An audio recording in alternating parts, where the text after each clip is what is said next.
and gentlemen, welcome back to the World Championship Series Global Finals. Fantastic 8 set of matches that we've already had. The round of 16 has now come to a close, so it's the perfect time to check in with our bracket and show you exactly who has advanced. We had 16 finalists coming through to our Blizzcon finals. Only 8 remain. Soulkey versus Bomber. SOS is still waiting, actually, for his final player, which will be Polt or Alive. Last time I looked in on that, Polt was winning. Deer versus J-Dong at the bottom half of the bracket, and Maru versus Duck Duck. We are going to start things off, though, with Soulkey versus Bomber. It's going to be a terrific matchup. But before we get to the match, let's check in once more with our rowdy mates on the analysis desk. Mr. DJ Wheat, how's the referee going? It's going quite well, Paul. Thank you for asking, and I hope that it's going to go just as well for this matchup as we have the #1 seed Soulkey going up against the #8 seed Bomber in another TVZ. Now, if we look at the win rates of these two, it's, I would say, still by 10. That's pretty close. I mean, a lot can happen. Maps come into play as well. But Soulkey versus Bomber, I do think, is going to be a pretty good matchup considering the domination that Soulkey has shown. But the fact that Bomber's been really dominant in TVZ in the past, I can't wait to hear what you guys think. First, before your predictions, let's just talk about this matchup in general. I'm excited for it. Both these players are I mean, it's going to go without saying. I promise you guys I'll have other things to say, but they're both amazing. The closer we get to the finals, that's going to become very redundant.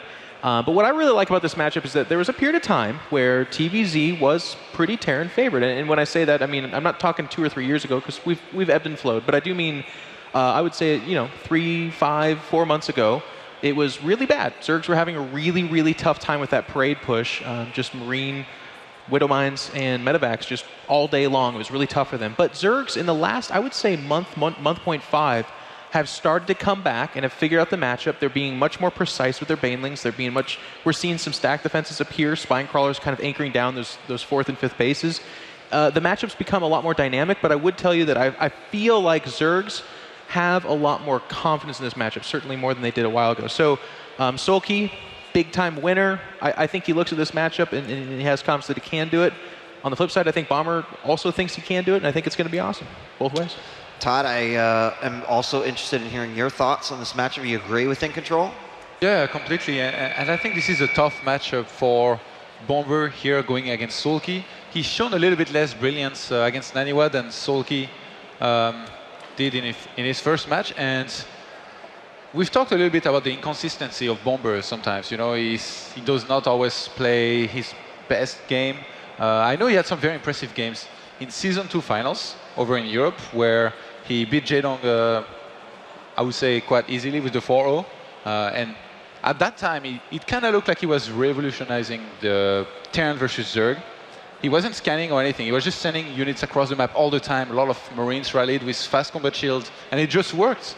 The Zergs didn't seem to have an answer for this. So here against Soulkey, I mean, he's gonna have his work cut out for him. But if he's able to play his best game, I do think he has a chance, but I would say Soulkey is the favorite for me. So also Soulkey mentioned in his post-game interview after winning over Naniwa in the round of 16 that, and I believe Bomber had mentioned it as well, kind of expecting who they were going to play.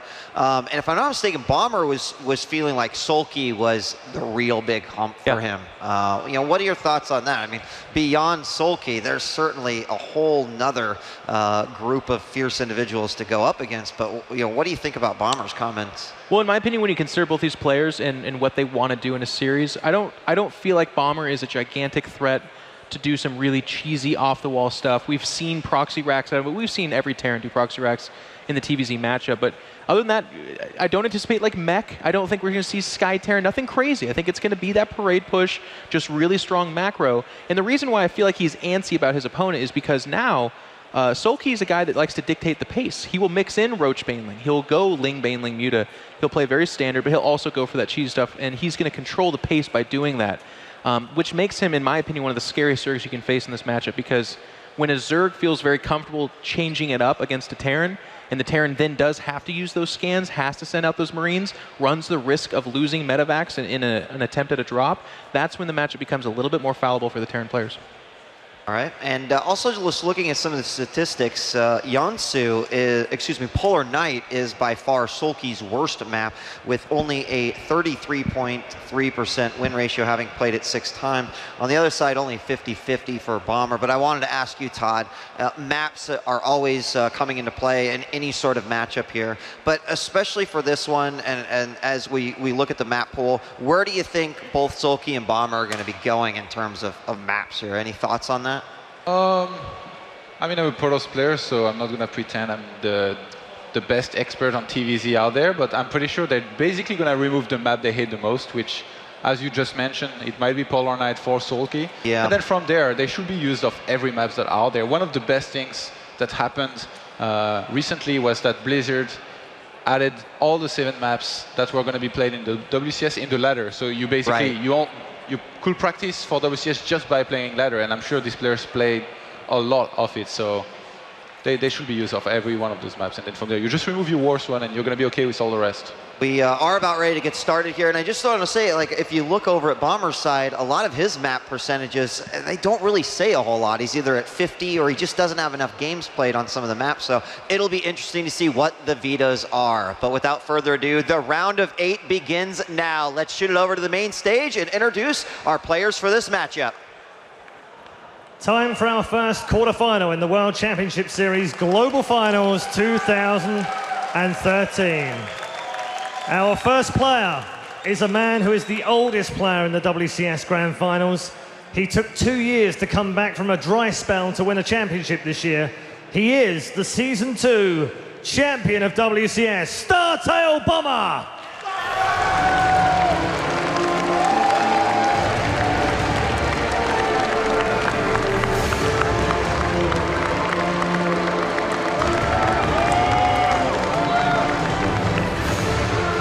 And he goes head-to-head with the #1 player in the world as far as the WCS ranks are concerned, the Season 1 Korean champion. Please welcome from Woongjin Stars, Soulkey!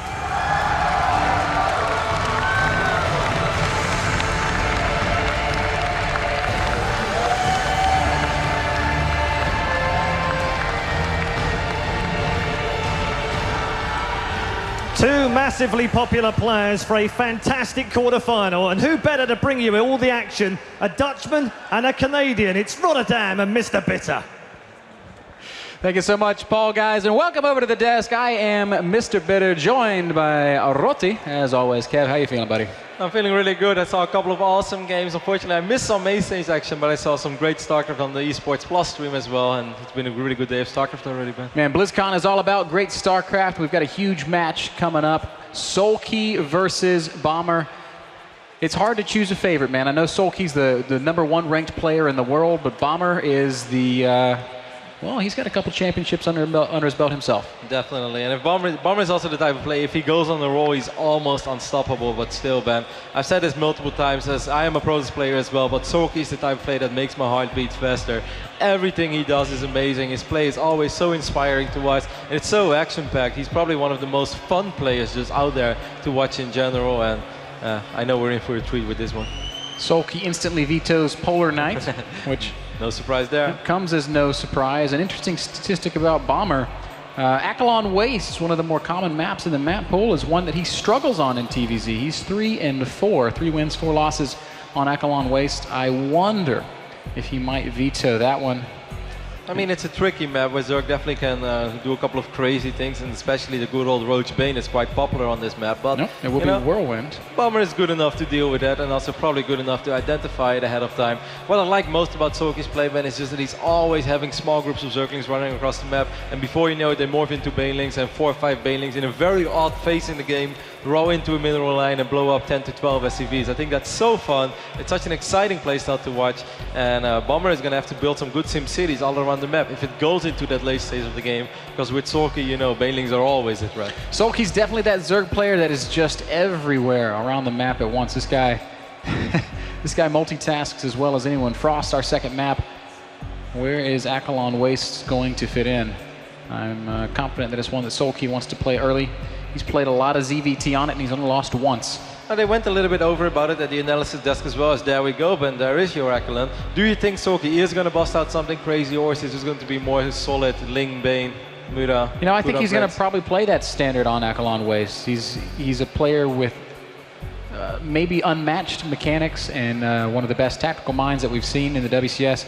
I don't know why he would want to mix it up on a map where he's already got a pretty good record. Players have shaken hands, they're heading into the booths. Such a big series, Ben. The first quarterfinals here at Blizzcon 2013. The winner of this series obviously is going to be guaranteed in the semifinals. And even if you lose there, Ben, you still walk away with more than $17,000. That's so insane. That's a huge payday, man. But these guys have earned it. The world's best StarCraft 2 players, and they've been working hard all year long to prove it. The top 16 point earners, and I think it's safe to say that all 16 of these players will be back in 2014. Yeah, at least in one way or the other. You know what's also an interesting given or fact is that it's possible that Soulkey, if he makes it to the semifinals, that he's going to run into his teammate as Wes. Oh. That would be sick as well. That would be, well, that's almost an unlikely meeting. Unlikely? Yeah. Why? I don't know. I wasn't as confident in SOS as you were coming into this tournament. But you saw him this morning. Yeah, How good was he? He looked so strong this morning in his games against Hero, and I think, you know, at the top of the day, you did predict SOS to win the whole tournament. That might not be such a bad choice. We'll see. I mean, he's still in there. That's something, at least. That's better than I do the majority of the time. Belshir Vestige map invites have gone out, so we will be hopping into game momentarily. Look at that, man. Yep, Soulkey just kind of sitting back, getting ready. We see that ZVT is not his best matchup at only 57%. Yeah, but we shouldn't forget that a lot of the losses that he had back in the days were against, you know, the good old Hellbat days when it was all a little different and perhaps a little harder for Zerg. And he was also going up against Innovation like every second week. So let's also not forget that that Korean region is you know, easily the hardest. So he's had to work hard for that first place WCS ranking. Of course, he was the runner-up of 2 season finals. Actually, no, he made it to the semifinals in season 1 and made it to the finals of season 3. Still extremely consistent just throughout the entire year. The winner of WCS Korea season 1 back then being down 0-3. That's also something that we shouldn't forget. So even if he goes down 0-2 in this series, do not count Soulkey out. One of the most miraculous comebacks that StarCraft 2 has ever seen. One of the best finals that we've seen out of the Korean region. I think it's safe to say. Now, Bomber, of course, I think, can we say that he's equally celebrated? He's had a great career, but I think this year, man, this year everybody seems to be talking about Soulkey. Yeah, and I mean it's also kind of like, you know, what goes on in the last season is what people talk most about. Yes, Bomber was absolutely fantastic in season 2, but it all feels like that's a little while ago, and also because, you know, that was a final where he won 4-0, and it felt like Jaedong didn't really have ZVT figured out in that moment. It was all kind of like, yeah, Bomber pulled STVs a few times against the Protoss players early on in the tournament. Then he played a fantastic series against Scarlet. Then he did defeat Tasia in the TVT series, but it was all, you know, it was solid from Bomber, but it was always like, you know, it's not things that we're truly going to remember. Well, for instance, you know, if you're down 0-3 against Innovation, but then you win the finals 4-3, now that's something that people are going to remember, you know, till the dawn of days. Here's Bomber, celebrated for his TVT. Terran versus Zerg has been a matchup where he has struggled, but like Soulkey, he's been playing against very difficult competition. I must say, that's one hell of a sexy hoodie, man. Man, he is looking swagged out in that Red Bull gear. Bomber is living the good life, that's for sure. Yeah, he is. I've seen him around with Tom Wynn from Red Bull. They've been hanging out a lot. He's been looking after Bomber. You know, it's really funny as well that Bomber keeps referring to his age, and he keeps mentioning that he's one of the older players in this tournament, and then you look it up and he's like 25, so I feel so old when I think about that. He's one of the one of only 2 players born before 1990 in this competition. Wow. Isn't that bizarre to wrap your head around? That makes me feel so old, man. So old. We're basically grandparents at 28 years old. Belshir Vestige is going to be our first map. Our players are almost ready. I'm ready. Ben, you're ready. Who do you think is going to take it? Oh, man, it's hard to say. I've got a lot of love and a lot of faith in Bomber, but Soulkey is the WCS Korea rank 1, or the world, WCS rank 1 in the world player. I think it's hard to count that one out. It definitely is. Either way, I think we're in for a fantastic series. I hope it's going to be one that we will remember for a long time. Bomber versus Soulkey, quarterfinals starting now. All right, Kev, here we go. Spawning in the bottom right-hand corner of Belshir Vestige, the red Terran player, Startails Bomber. And I know that you have just been dying for this opportunity. There's a story behind this, but no, Ben, you go ahead and take it away, and then we can talk about it. Bomber's opponent in the top left-hand corner of Belshir Vestige, the blue Zerg player, make some noise for Soulkey.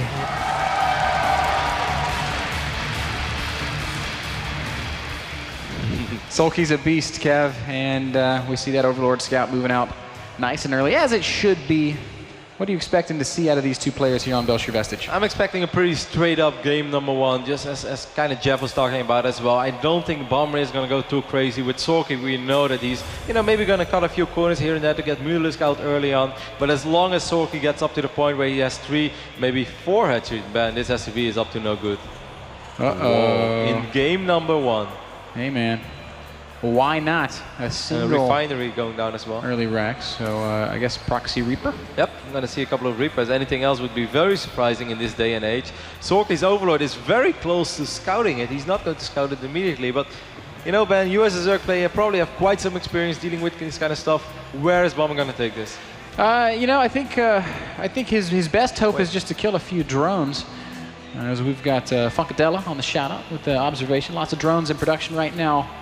For Soulkey. The key for Soulkey, Kev, is to make sure not to undercommit when he realizes what's happening. He cannot allow bunkers to go up, and he does not want to be chasing Reapers with drones for too long. It's a relatively greedy opening over here, though, by Soulkey. The extractor before the spawning pool, and then the spawning pool will down at 16. That means that he delayed this spawning pool by quite a bit. The first Reaper is already in production. This could get dicey pretty early on. Yes, sir. There goes that bunker. Soulkey should know what's up, and he is not reacting just yet.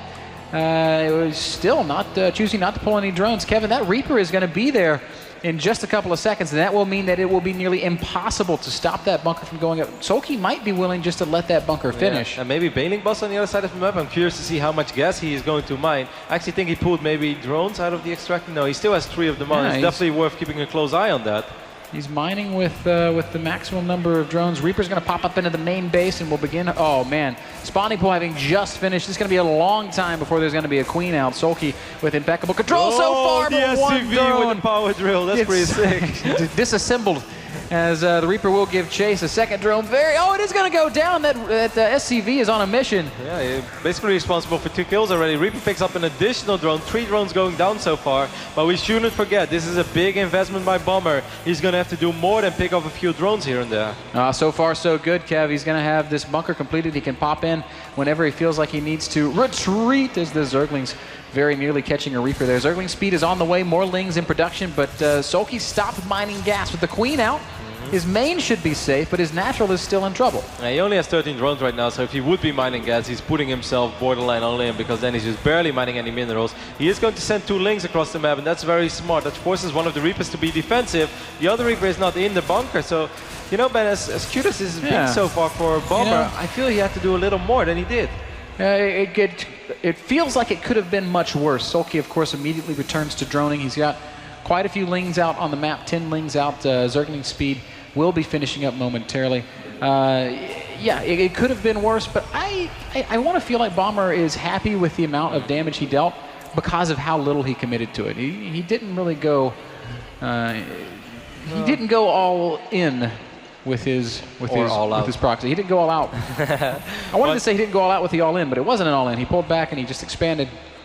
We see a couple of Lings for picking up that single Marine over here. So I do not think we have a single Marine out on the map. Starport going down in the main base already as well. No reactor yet on this factory. I guess he just wants to get at least 1 or 2 Hellions out on the map, because those Hellions are going to represent all of his map control. I do love that he has a barracks parked in the main base of Soulkey, and he's like, I'll see you. This is a difficult scout to get out of your base, Kev. Yes. It takes a long time for a Queen to kill a barracks. First Lings are going to make their way into the natural expansion, but they're not going to be able to get a whole lot done. It's all drones right now for Soulkey, who is no doubt worried about recovering from the early damage he took, but it's looking okay for now. Curious to see why he wants that early Starport so quickly. Now he starts producing a Viking, so he's definitely trying to do something crazy behind this man, because he wants to push away those Overlords ASAP. He wants to get that 1 Viking out that can clear the... okay, there we go. Well, this third command center should be scouted. Yes, that Overlord sees exactly what's up. Soulkey doing a great job of gathering information. Reaper Hellion should be able to chase these Lings away, but it's going to be hard for Bomber to deny that third base. But considering the fact that Soulkey just scouted this, I do feel that Bomber is giving him a free pass to make quite a few drones for quite a while. Of course, there will be a couple of Hellions cruising around the map, and those Reapers is something you have to take in mind, but there is no immediate threat for Soulkey that he's going to die against anything that Bomber is going to send across the map. So Bomber should have a really good time droning up, man. Yeah.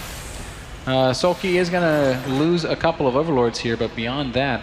Hey, that was interesting. He started Stim and then he cancelled it. Then he's like, no, I want a Banshee instead. That is interesting. I'm not really sure why he would do that. Okay, Cloak being researched as well, so he's kind of relying on the fact right now that these Hellions and Reapers, man, they're going to have to do quite a bit of damage. They're going to have to do more than just contain Soulkey a little bit, because if Soulkey goes crazy on the drone mode now, he's 10 workers ahead, which is not that much, because we are playing against 2 orbitals after all. Soon a third one is about to finish up. So Soulkey is not in a bad, or like Bomber is not in a bad position by any means, but he is delaying his real units or his real production for quite a while. And he's going to have to do something with these Cloak Banshees and these Hellions. Maybe Bomber's realizing that there's no Overlords out on the map, and because of that thinks he can get some damage dealt with these early Banshees. We see 1-1 on the way now for Soulkey. This is looking a lot like how Jaedong likes to open up. We just saw Jaedong playing very convincingly against MVP. This is looking a lot like Soulkey as well. Very true. Good scout here as he's going to identify, okay, double engineering base, so I don't have to worry about anything too crazy. Everything looks kind of standard so far. Second Banshee in production as well now, and on the way. We do see the Baneling as being morphed in. There is still not a single spore crawler out on the map. I do believe that first Banshee is making his way across the map without a single spore, and Leia just halfway done. That means no detection for a little while. This could get painful. Yeah, he could stand to lose a lot here. There are 5 Queens out, but with no detection, how much can those Queens really do? Hellions are going to do a great job against the Zerglings. Oh, don't lose your Banshee. Oh, there we go. Cloak does go down, and these Queens are going to have to run away a little bit more, and that's going to leave this third base pretty open to harassment from the Hellions, Kev. There are a few Lings still helping out there, and here we can see Bomber is really going to commit to this. He's going to try to pick off as many drones as he possibly can. Picked off a Queen. This is going reasonably well for Bomber. Yeah, forcing a lot of spore crawlers. Banshee's still alive and still out for blood, Kev. He's killed that Queen. He's going to probably pick up a second Queen kill. All of the Hellions do get roasted, or, well, not roasted, killed. Only 7 drone kills in total, Roddy, and I don't know if that was worth it. He lost every single Hellion for that. Lost a lot of map control. His Marine production is starting to kick in though, as we have 50 Marines, I believe, on the other side of the map. Stim is about to finish up. Medevacs are not yet out though. First Wither Mines are in production as well. It was okay for Bomber. I mean, worker-wise, this is still a good scenario. He's actually going to take the third base closer to Soulkey. I think Soulkey is going to be quite pleased with that, Ben. Oh, Lings are going to meet some of these Marines in transit, and well, they're actually doing a ton of damage. Zergling's going to get a lot of Marine kills, although once they back into the little choke. Beautiful movement there by Bomber, because if he would have just stood there and 1-1 was about to finish up for those Lings, it could have gotten a little rough for all those Marines, but he kept the majority of them alive. Single Zergling, making it very hard for this big ship to land. You shall not land, says the Zergling. You see the production tab, 28 additional Lings on the way. Baneling speed is more than half and done. 2-2 just started. I'm surprised by the amount of units that Soulkey is making, considering the fact that he is only at roughly 60 workers, even a little less than that. Bomber has more workers than Soulkey now. Yeah, and he's doing a good job of making sure that it stays that way as those Banshees poke into the main once more, getting a few more kills. Zerglings, though, making their way towards this third base, and these Marines are in a lot of trouble. Quick look at the first-person view. Bomber doesn't even seem to care. He's not watching as he loses all those Marines are dead, forget about it. So be it.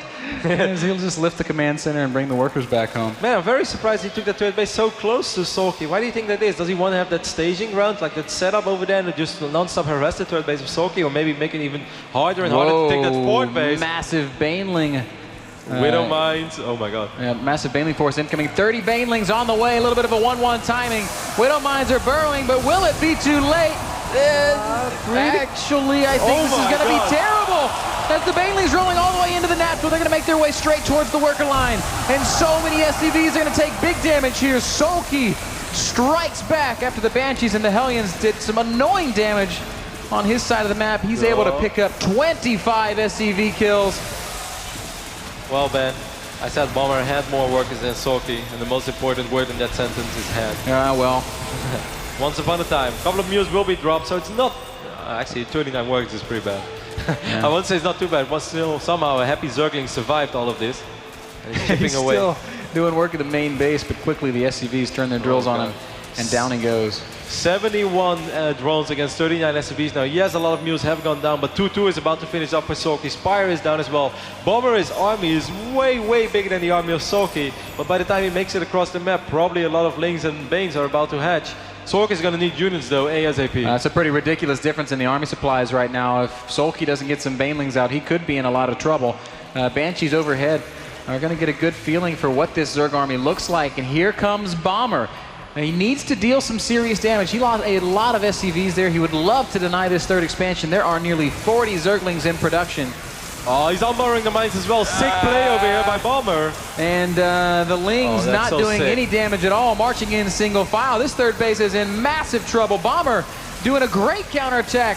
Zerglings continue to just stream in one by one. The Banshees and the Marines in conjunction, just wrecking everything. And finally, the Widow Mines will be allowed to fire. They're going to do some good damage, picking off most of these Lings. Bomber does lift up his Marines after denying that hatchery. What a great push from the Startail Terran. Control by Bomber was so sick. He unbarred his mine like 3, 4, 5 times. And Soulkey is going to call GG. Bomber with some sick execution there in the counter aggression, man. That was the most bizarre GG timing to me. But I can absolutely understand it. Soulkey losing that base, feeling that he did not have an answer to the overwhelming Terran army. He was not going to clean it up. There were still so many mines. I think Bomber like 3, 4, 5 times unbarreled and burrowed all of the mines. Soulkey was forced to send in a couple of Lings at a time because he didn't want to run all of his Lings into a single Widow mine. And then Bomber just picked off all those Lings because he kept unbarrowing them and he had barely enough Marines to clean it up. That was very well played by Bomber. Yeah. Of course, he had a way bigger army. It was kind of weird that Soulkey droned up a little bit after that big Ling Bane push because he did so much damage. Oh, he threw his whole army away to deal that damage. And then he droned. Yeah, you have to realize that, oh, well, I better make sure I have units in case he counters. Unfortunately, Soulkey was not prepared, and Bomber punished him for it. That's a big win for Bomber on map 1. Goes up 1-0 against one of the favorites to take this whole tournament. Pretty bizarre game as well. Started off weird, of course, with the proxy racks. Did a little bit of damage. The counter aggression was fun. Bomber taking that third base closer to Soulkey seemed like a bad decision for quite a while. Didn't really work in his favor, but Ultimately didn't really have a whole lot of impact because he didn't mind much from that third base. He just sort of won the game. But it did force like Soulkey to make the moves that he did. Because I think if Bomber would have expanded towards the bottom left, it would have all been different, and maybe Soulkey wouldn't have made so many Lings or Banelings when he was just on roughly 58 to 60 drones. Game 2 is going to be taking place on Frost, and the countdown has begun. Startail's Bomber. Soulkey didn't look happy with it. Yeah, with a 1-0 lead over the man we were just looking at, Soulkey. I think you need to do the intros for Soulkey this time, Kev. I think I'm good. Anyway, game number 2 is going to be played on Frost. Quarterfinals here at Blizzcon 2013 between these two absolutely fantastic players who had a great 2013, regardless of what happens this weekend. Obviously, if there's one way to close out the year, man, it's over here. Oh man, BlizzCon Championship is what every one of these players are here for. No one came to finish second place. Spawning in the bottom left-hand corner of Frost, the red Terran player leading 1-0. He is Bomber.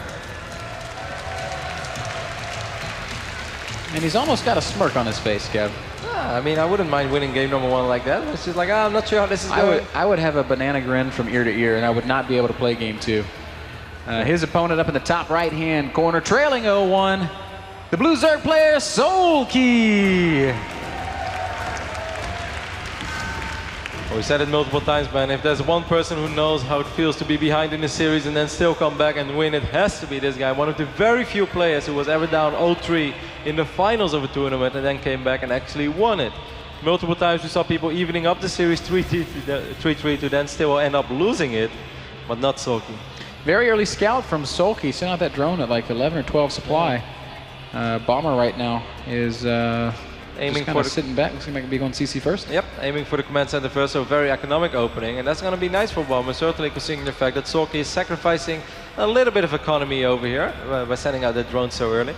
Perhaps still not too happy with how game number 1 unfolded, and he was so close, like he scouted everything around his base other than this tiny little corner, which somehow had enough space to hide a Rex in. Yeah, that proxy really hurt him. Ultimately, like, it just threw him It wasn't the reason that he lost the game, but it definitely set the pace for Bomber. As he goes up 1-0 in the series. Players are cross-spawn here on Frost. This is a pretty big map, and a lot of ways that it could unfold from these positions. Certainly, because the moment you go up to 3 or even 4 bases, there are a lot of different ways to attack. This is actually going to be annoying for Bomber. He's going to be forced to pull at least 1 SCV, maybe 2, and there we go. He's going to pull 2 SCVs for now.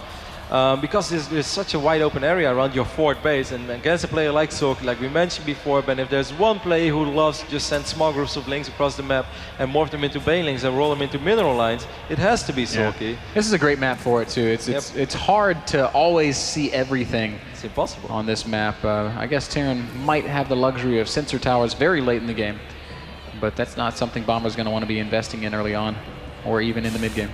Yep, and even then, you know, before you know it, a couple of links run by. Yeah. Not going to be easy. Anyway, Bomber is pulling off the CC first so far. Lost a little bit of minerals by pulling those SCVs, but no big deal as of yet. Yep, so far, so good for Bomber. No extractors going down yet for Soulkey, unless I'm mistaken, and we just completely missed it. So he's going to go up for a very economic opening, just rely on queens early on, and as he knows, he's scouted the command center first. Yeah. He knows that he will be more than fine in doing so. In scouting CC first, he might even get crazy and go for a 3rd hatch before he adds any of his tech. Right now, it's just all queens and drones. He has the money for it. I'm kind of thinking we might see 2 more queens, but we'll see. Wow, Bomber going super economic there, man. Is that a 3rd command That center? is a 3rd. Holy smokes. CC first into 1 Rex, into a 3rd command center. Into a factory as well with the reactor. Bomber is doing all of this off 2 Marines so far, and he's actually going to get away with it, considering the fact that Soulkey opened gasless. This is a very good opening here for Bomber. And Bomber says, gee, I sure hope you're not all-inning me. And Soulkey says, well, hey, I'm just going to make 4 queens off of 2 bases and try to keep up with you that way. It's going to be a mistake for Soulkey, man. This is a great opening for Bomber. It's not really a mistake, as he can't really do much I about suppose. it. But it's certainly he's he's going to beat himself a couple of times. He's like, no, I should have gone with the 10-pull bailing.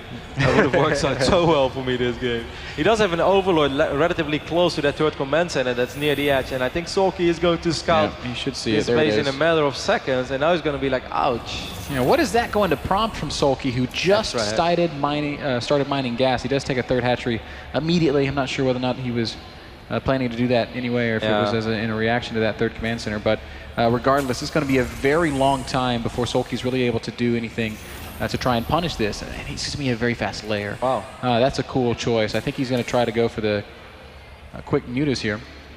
Something we've been seeing some Zerg players experiment off of 2 bases. Soulkey will have that 3rd hatch down, but his drone count's not that great, Kev. He's only on 41 harvesters right now. Yeah, it's just a matter of time before that will truly explode, though. But I do wonder if Bomber is going to be able to somehow identify this, and if we're going to see perhaps 1 set of extra Hellions that he can just literally run into that 3rd base and try to pick off as many drones as possible. Because with this style, it's likely that Soulkey is going to try to play as greedy as possible, as he knows that Bomber is playing very greedy. He's going to squeeze out so many drones that he might barely have any links by the time he's already banking on producing Mutalisk. I think that Roach Warren's all about. Double Evo, Roach Warren. I have a hard time believing that was for just defensive roaches. Soulkey. Maybe. Yeah. He's actually going to research missile attacks as well, Ben, so no miras yet. This is going to be quite interesting. Might see some good old Roach Hydra. Roach Speed being researched as well. Wow, that's nuts. Why the fast layer doesn't make as much sense, but Roach Hydra's fine. I mean, it's certainly a very viable strategy. Hellions will make their way over towards the natural expansion. A few Roaches are on the way, and they should be out in time to keep these Hellions from doing any real damage. That's a pretty fat queen over there. Oh, man. He parked her ass way too much junk in the trunk.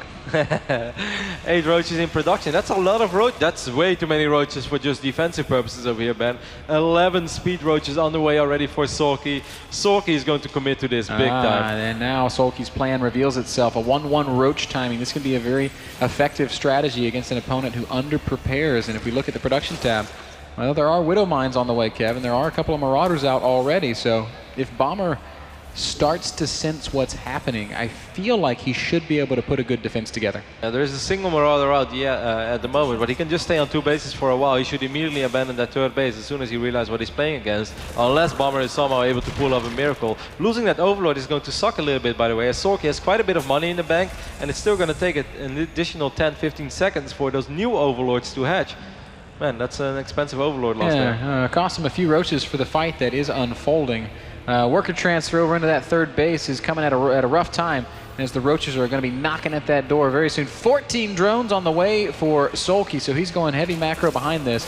Roaches, oh man, this a lot of SCVs expansion is just in so much trouble. So many workers, Oh, it's the 14 Marauder as workers. well. Marauder is going to get doused in acid, but he does live to fight another day. Oh, Widow Mines as well. Might actually shoot at the Roach. Oh, look at it. He knows. Using my the God, splash Soulkey. to take out workers. So Every sick. SCV falls. That's some pretty beautiful control there from Soulkey. Oh my God, those are just the beautiful things in this game, man. That makes me so happy. Overseer nearby will allow Soulkey to pick off those Widow Mines as well. So an excellent adaptation here from Soulkey, recognizing the opportunity. And look at the worker count now, 72 drones to 45 SCVs. The changeling underneath the command center. He said, hey, Marine, move. Have a taste of your own medicine. Man, what a beautiful play by Soulkey. Small things. He'll get roasted Amazing. and his carcass crushed as the Roaches will turn right back around. They want to make sure that this third base never really has a chance to do any work. Fourth base going up as well, and a macro hatchery for Soulkey, so his economy is just going to be sick. He's still going to try to use these Roaches to their fullest potential, maybe pick off a few additional SCVs, force Bomber to be relatively defensive, even though Bomber already sent out a medevacs and he said, I'm going to try to make something happen. And that's definitely possible, as his army right now is way stronger than the army of Soulkey, but that Spire is halfway down. We have 24 Lings on the way, Baneling Nest is on the way as well. He needs Roaches in position though to deal with that drop. Absolutely. The weakness of Roach styles is its immobility, and this drop is quickly making its way towards the natural expansion of Soulkey, but there's a Spore Crawler there. Lings underneath and Queens offering some supplemental fire. These medevacs take a ton of damage, and it's, one of them's going to go down. Now the Roaches are here too, and Bomber's attempt at evening the score is going to fall flat as this medevac evacuates a few men down. Second prong to the attack, making its way over to the third base. The phase of the game where Terrans are so scary though, more Marines being unloaded on the high ground, that's going to be annoying. Most of the Roaches are here though to push this drop away as well. Bomber wishes he had a few more bio units to work with, because then he can just keep this up non-stop until the Mutas enter the fray. And we do have 9 Mutalisks on the way and right Kev, now. what a superb defense so far from Soulkey. He hasn't taken any real damage, and with the Mutas coming out, it's going to be even harder for Bomber to drop. It's kind of interesting seeing Soulkey transition from 1-1 Roaches back into Zergling, Baneling, Muta. I love that's exactly what we're seeing. I love how this single changeling forced that entire orbital to relocate. Oh, actually it's a Roach. Well, that changeling evolved. Yeah. Glial reconstitution, Kev. It turns your changelings into Roaches. You thought they were cheap before. Please not. Please no. There's a lot of Marines over here for Bomber though, so Soulkey is definitely going to have to be careful about how he wants to go at this. At the moment, he doesn't have too many Banelings and Zerglings. He has 12 Lings, 14 Banelings, which is easily enough to defend with, but not really enough to attack with. He does have that superb economy of 85 drones. And he's got a massive economy. He can afford to just start trading basically any time now. Once Soulkey maxes out, it's going to be non-stop aggression for the rest of the game. Mutas will show their faces for the first time here, making their way over into the main base. And what do they find? Just a few idle workers? Well, a couple of exposed SCVs. There's not a single missile turret up here in the main base, so a couple of Marines will fall. I love he's always bringing Overseer as well. She'd rather be safe than sorry, man. Big reaction with the entire army of Bomber going back in response to these Mutas, and that's enough to get them to go home. Meanwhile, it's Zerglings, Mutas, and Banelings on the production tab. +3 attack has begun for Bomber, Kev. One thing he's done exceptionally well this game is keep his upgrades moving. And 3-3 is not too far away. It's actually pretty sick considering the fact that +2 melee just started for Soulkey. Free spray is going to be extremely important, and so far it's been done very well by Soulkey. He's almost covering the southern Zelnaga watchtower. This is the Soulkey that we know and love, man. A hit squad of Roaches and a couple of Banelings over here on the left side of the map are going to roll into this completely exposed third base. So brutal, finds the opening. These workers are going to have a real hard time. Banelings making their way towards the Marines. The Roaches can deal with the SCVs. And a nice little attack here from Soulkey is going to deal some serious damage to the economy. And here comes the reinforcements. Oh man, Soulkey's trying to pick a big fight. And he does have to be careful, because as you pointed out, the upgrades are heavily in favor of Bomber, so maybe he wants to hang in there a little longer. Bomber's army is actually huge. 152 Terran army supply. Soulkey's got to be so careful. He will counterattack into the natural, and that's going to force some of Bomber's units to come back. But again, Banelings finding an exposed mineral line, SCVs forced to be pulled, but I think a lot of them are going to end up dying. Oh my god, that's so many Marines over here. This is a massive Marine push moving across the map, Kevin. 86 Marines out of the map right now for Bomber. Soulkey has got to get perfect connections. He cannot afford to take a bad fight. All comes down to this, and initially Bomber's not microing at all. Here comes the splits, and he will trade a little bit better here with the next wave of the attack. Banelings continue to roll forward. Muta's overhead, but it's not going to matter. The Banelings melting away. Bomber started with 86 Marines, and 51 are still alive. Soulkey, how are you going to stop this push? Oh, a couple of Banelings looking for those big connections, getting reasonable connections, but it's still not enough. Soulkey needs more than this, what he's getting. He is getting Hive though, but that's not going to matter for a while. He has over 50 links in production. Bomber hit the ultimate timing? The Marines pushing forward into the natural now. And there are no Banelings. There's 3 Banelings out on the map. There are 20 morphing somewhere, but okay, they're in the natural. The Marauders are going to soak up all these Banelings though, at least the majority of them. Here come the Mutalists to help out. This is going to be so close. Soulkey needs a miracle to These hang in there. Banelings have got to be heroes. Soulkey's natural's in a lot of trouble. Banelings rolling forward. Marauders want to take it. The Marines kiting backwards. A lot of Marines fall, but a lot are still left over. And with only 5 Mutas overhead, Soulkey might be dead. Are you for real? Oh my God, GG Bomber. Wow. He was dead. His economy had been ravaged. Soulkey was everywhere, and just like that, Bomber marches across the map with more than 80 Marines and ends the game. Some of the most decisive play we've seen from the Startail Terran maybe ever. What an impressive performance there on Frost. That was fantastic. He split his Marines so well as well. He only had like 2 or 3 mines in that first push, but he was doing such a fantastic job at leaving a couple of Marines shooting it all the time and pulling the majority of them back. Sick micro there by Bomber, but once more I feel that Soulkey, you know, he has a good idea of what's going on. He's dealing nice economic damage, but then it's getting a little too greedy. He's going up too high. He doesn't really have an army, and as you pointed out, it was like 150 army supply from Bomber. That's insane. That means that he was maxed out with less than 50 workers, something like that. Soulkey needs all the units he can possibly get on that moment, and the moment he has actually like 30-40 supply out on the map, and he already has 30-40 less army supply. There's almost no way you can deal with a Terran army that big and that has an upgrade advantage. Look at Soulkey's reaction, taking his hands off the keyboard. Cannot believe what just happened as he taps out. Bomber keeping it cool, man. I'm starting to feel more and more like this is the Bomber that we saw. Look at Soulkey, so emotional. This has got to be tough for him. He's now down 0-2 in this best of 5. Means he's got 3 match points ahead of him. And you pointed out something that I didn't even realize until you said it. Bomber is playing a style that's almost devoid of Widow Mines. That was almost exclusively Marine Marauder. 86 Marines out on the map. That's so insane. That's something so old school. That is so old school to be that Marine heavy. That's something we often see, like super late game when Terran only has like 30 SCVs left or something, and and they're able to do something like that. But that amount of Marines in that phase of the game with an upgrade advantage, that's so deadly, certainly in the hands of a player like Bomber. And Ben, how decisive he's winning these games. Like when he moves out to win.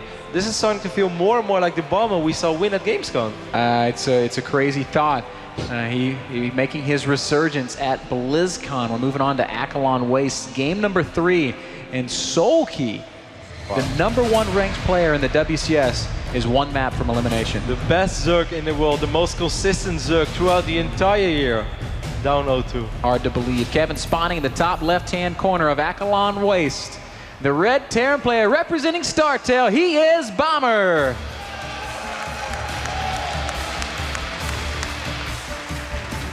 And his opponent in the bottom right-hand corner of Akalon Waste, representing the Woongjin Stars, a player who is heralded as being the best Zerg in the world, but who is also 1 map from elimination.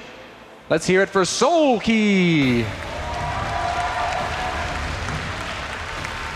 He needs the support more than ever now, Ben. I am just thinking back to the mass Marine styles of old. And thinking to why they ever stopped being seen. And really it was because of Infestors that we stopped seeing mass Marine, because Infestors shut it down so hard. And that might be something Soulkey's going to need a few of if Bomber's going to continue making this many Marines. But on creep and against Banelings with even upgrades, it's still very, very hard to pull off. Yeah, it's unbelievable. Bomber's control was absolutely sick. But he was and also if he hits 10-15 seconds later, it's going to be a little easier for Soulkey to identify that he's indeed facing a massive army. I'm sure that Soulkey thought like, okay, that's a pretty big army, but I'm just going to distract him and buy a little bit of time. But then Bomber was somehow able to stabilize on the other side of the map with the few units that he still had. And then he just marched across the map with a ridiculous Terran army. I can't believe Bomber is up 2-0 over Soulkey right now. Soulkey once again sending across a very early drone scout. Sacrificing a few resources, of course, nothing too crazy. Bomber is opening most likely with a no gas fast expand, as I didn't see any refineries going down. Yep, I think we'll be seeing a command center very soon from Bomber. It's a very traditional opening here from Bomber. Good old Wings of Liberty stuff. What if he just threw down 6 more barracks now? That would be quite something, man. I would clap for every single one of those barracks. 7 claps. But instead, we're going to see an SCV starting a command center on the low ground. Very slowly, though. Yeah. Slow, methodical, well thought out. Interesting. This is an opening that Soulkey doesn't have anything to fear of. This is probably the build that he's played most against throughout his entire career, whether it's Wings of Liberty or Heart of the Swarm. So let's see where Soulkey wants to take this. Yes, sir. You know, like a best of 5 always sounds so long, but after 2 quick games like that, after 2 small mistakes from Soulkey and 2-time Bomber just being so decisive and just winning the game immediately when he feels he can, which is so much like he was going through Gamescom every single time he was playing against Protoss. That's a lot of minerals as well, but a couple of Queens will be started immediately. You know, this is how he won Gamescom, and every single time that Bomber had a small window to win the game, he did win the game. Man, so impressive. I'm so impressed with Bomber right now. His command center is finishing up. 2 more racks going down behind it, so the most standard 1 racks fast expand we could ask for. Soulkey, on the other hand, is doing what he's been doing. He's getting lots of queens. He's getting lots of drones. He's going to want to be spreading creep and injecting. Like a TVP opening, man. Feels like Bomber is playing against Protoss. A little bit. This is a mirror image of how Terrans like to open against Protoss players that are known for aggression. Sometimes they like to go with 2 racks. A couple of Zerglings going to be poking up the ramp into the natural. They're going to be greeted by a few Marines, but should be able to confirm that there is a command center there. You know, without that 3rd command center this game, man, Soulkey, if he can't scout it, he might still think it's going to be there. Because, hey, why would you want to change a winning strategy, right? So far, it has worked very well for Bomber to open up very economically. This game, however, it could be possible that he's going to get stim ridiculously quick, as we can already see 50 gases being mined. And if he's able to catch Soulkey off guard with a crazy stim timing, we could be looking at the end of the series. We would just be insane. I don't even want to think about it. Man, it's so hard to believe, too. Soulkey's always been phenomenal against aggressive timings, and I think Bomber has shown us that he's not winning with cheesy stuff. He's winning with just really immaculate play that's garnered to the late game. I don't know how this is going to work out for Soulkey, man. Roach Warren going down, speed being researched as well. Man. Soulkey might be looking into a Roach Bane. But I think that Bomber is going to produce a ridiculous amount of units. Did the Overlord see the tech lab, though? That's the big question, though. Surely he's not going to go Roach Bane. I don't think he's got enough gas for that. Okay, that's a... Well, hey, did he maybe. did he cancel? He canceled Stim, no? I think he canceled Stim. I will check. And he started researching combat shield. He did. Because I think he's afraid of... I don't know what he saw on the other side of the map, but I think he's afraid of maybe a Roach Bane all in, and maybe in that situation it would be better for There's enough gas for a lot of Roaches. There have been a couple Overlords just built. Soulkey has gone up to about 42 drones, so he's got a solid 2-base economy.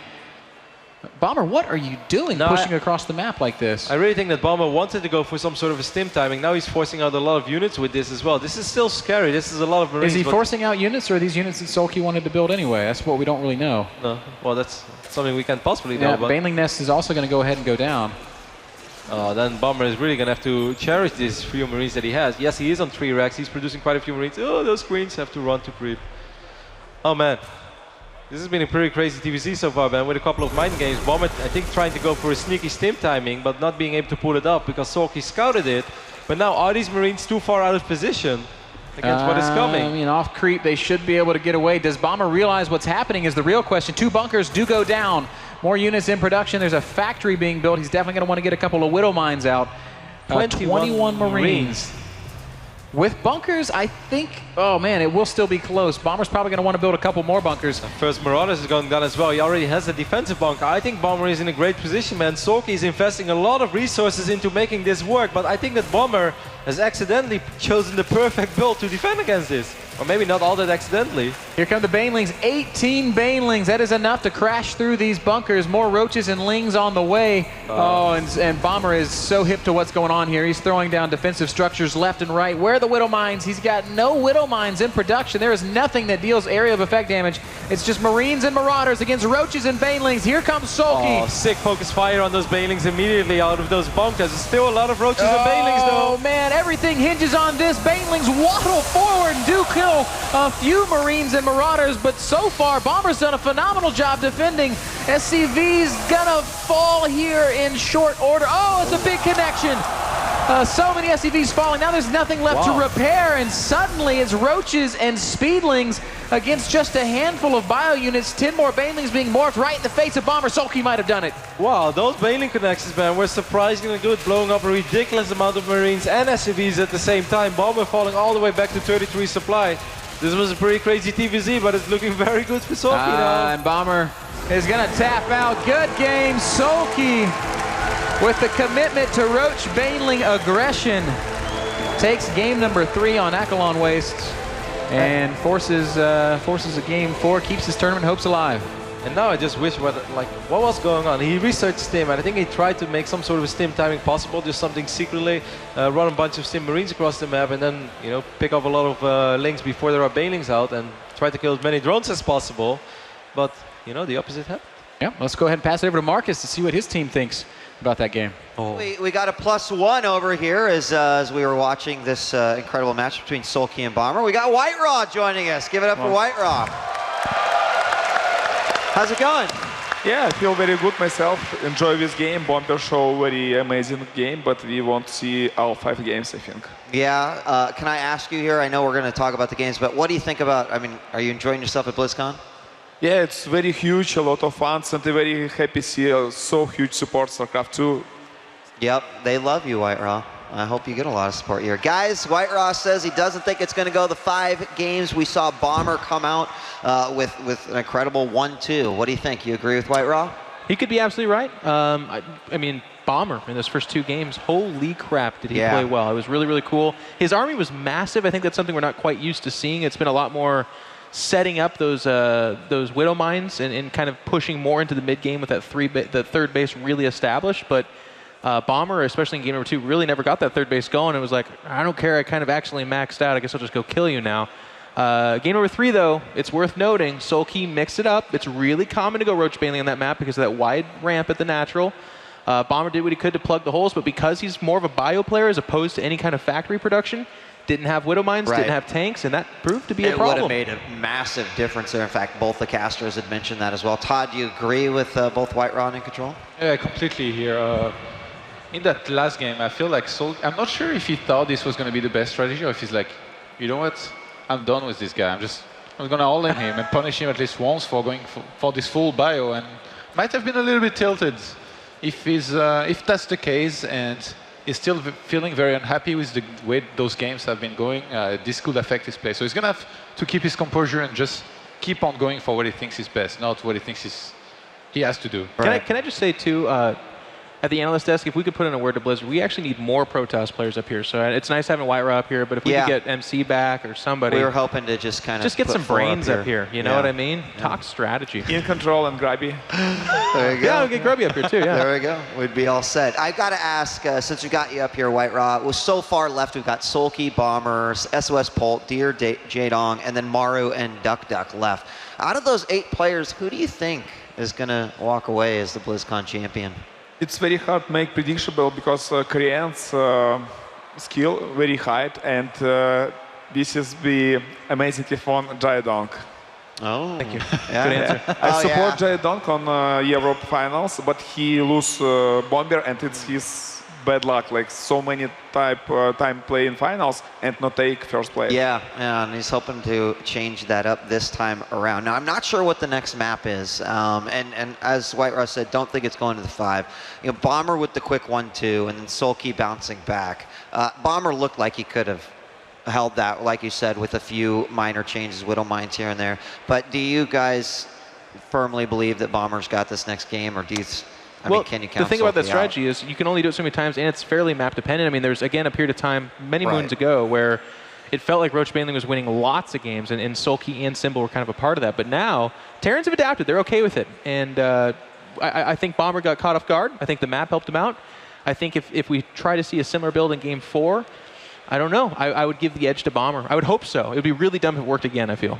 All right, well, guys, sounds like we're going to be resuming with game number 4. Thank you, White Raw, for joining us. Hopefully, maybe you'll stay with us for a little bit and find out what happens at the end of this series. But let's send it back over to the casters to continue Bomber versus Soulkey.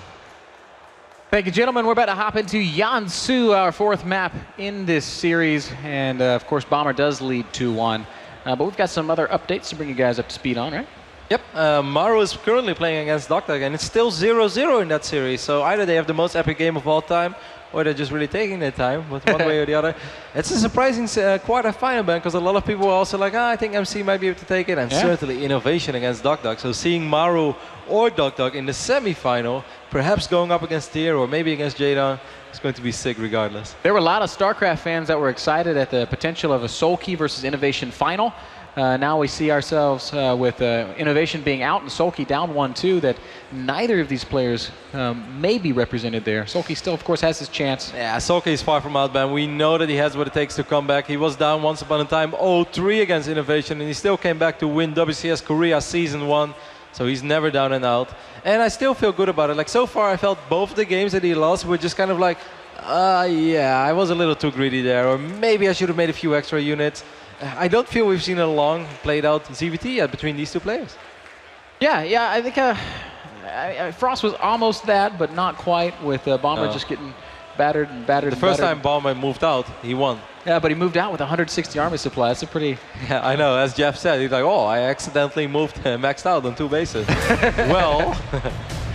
All right, Kev, we're going to go ahead and hop on over into our 4th map. It was pretty sick as well, because Soulkey took absolutely 0 damage from the drops on Frost. And then Bomber is like, well, if you don't take damage from drops, let's just max out. Yeah, let's just max out and go win.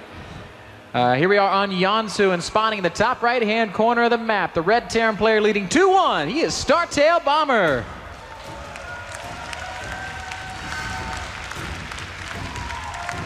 And his opponent in the bottom left-hand corner of the map.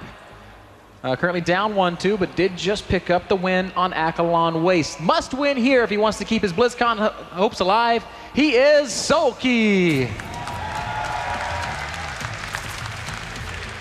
And I'm very curious to see how Bomber is going to open here on Yangzhou, Ben. I don't think it's going to be anything crazy like the 3-Rex opening we just saw. Probably much more, maybe a Reaper into expand into a quick factory once more, or anything like that. Because, you know, last game, perhaps he was up 2-0, or I mean, he was up 2-0 and he thought, like, you know what, I can switch things up a little bit, I can go a little crazy and try to pull off something. Something he did multiple times during Season 2 as well. He also had a couple of crazy barracks builds where he just marched across the map. Even did it in one of the games against Jadong, if you remember. Yes, sir.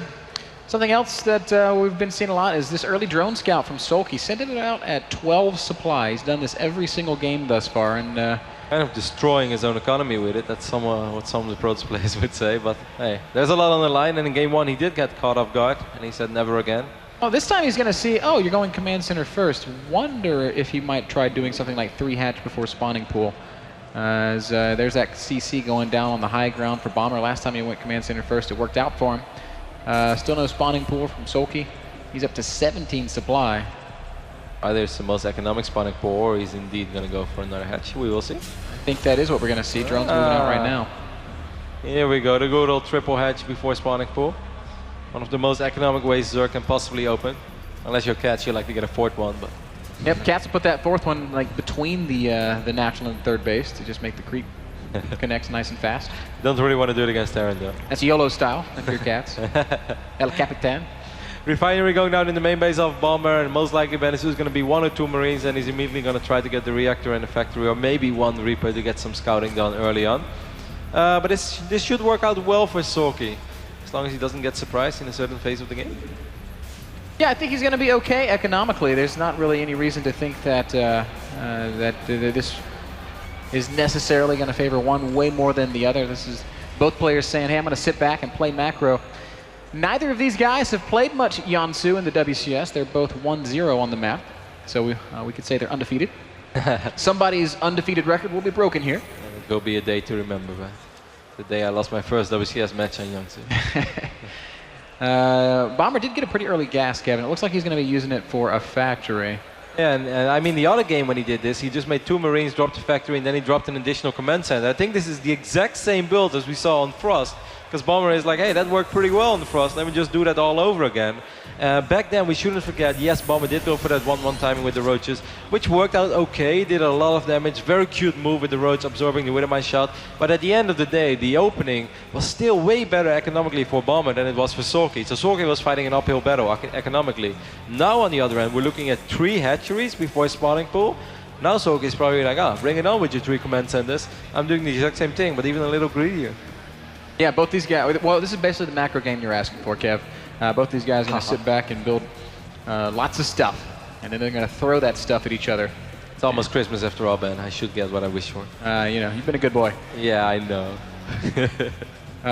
Lots of queens coming out here for Soulkey. He's got 2, soon to be 4, maybe even soon to be 5. So he's going to be able to spread a lot of creep. Did Bomber scout a single time in this game? Because as far as I know, he didn't. Scouting's overrated, according to Bomber Kev. He gets extra command centers so that he can drop a scan every now and then. He literally has not moved out on the map at all. He's playing completely blind. And that could be something that Soulkey might be able to punish in Game 5 should we go to that. Soulkey is trying to sacrifice a couple of Overlords over here to figure out what is going on. He will see that third orbital, so I think this is pretty much what he was expecting, man. I think this is what he was banking on, so this should be good. That Overlord saw what it needed to see as well, saw the factory, saw everything. Good stuff so far for Soulkey, I'd say. This is what he was hoping for. This is what he's playing against, basically, with his build order early on. A siege tank in production. Bomber perhaps a little worried after what happened on Echelon Waste.